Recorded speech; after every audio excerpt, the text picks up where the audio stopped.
cette étude relativement à des statistiques sur les taux d'accès et d'achèvement constitue ce qu'on appelle les données quantitatives et non qualitatives.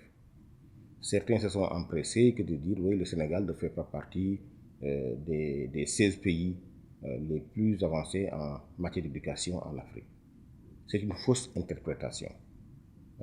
Puisque pour classer donc des systèmes éducatifs, il faut prendre en compte plusieurs indicateurs, dont l'accès, le maintien, le taux de promotion, de redoublement, le taux d'abandon, mais aussi les questions de genre, d'équité et même de sécurité. Donc c'est plusieurs indicateurs à la fois qu'il faut prendre en compte pour donc classer des systèmes éducatifs. Et le Sénégal a choisi donc d'intégrer dans son système éducatif principalement l'indicateur qualité. Pour revenir à ce rapport, c'est un rapport qui date de 2019, qui a été validé en 2020. Les chiffres qui sont avancés sont effectivement donc exacts. Alors, lorsque le Sénégal choisit l'indicateur qualité, le Sénégal choisit naturellement la rigueur, la sélection. C'est pourquoi notre taux d'achèvement est encore à 62%. Pourquoi Parce que simplement le taux de promotion est encore inférieur à 79%, qui est la cible. Le taux de redoublement est encore élevé, 5%, et le taux d'abandon est très élevé, 10%. Maintenant, il y a dans ce rapport donc des données qui ne sont pas intégrées. Puisque ici au Sénégal, nous avons des modèles alternatifs qui ne sont pas pris en compte.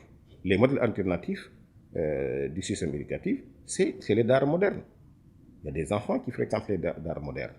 C'est aussi les classes passerelles, mais c'est donc les écoles communautaires de base, sans compter les classes d'apprentissage de niveau primaire.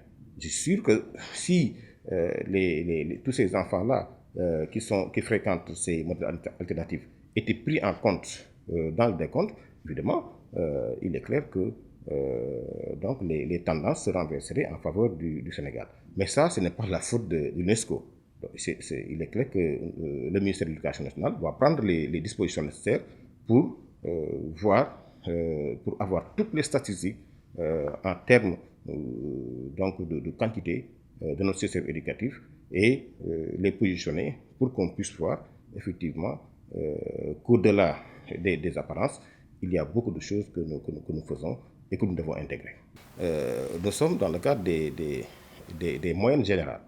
Évidemment, c'est des chiffres qui sont un peu disparates, c'est clair. Hein?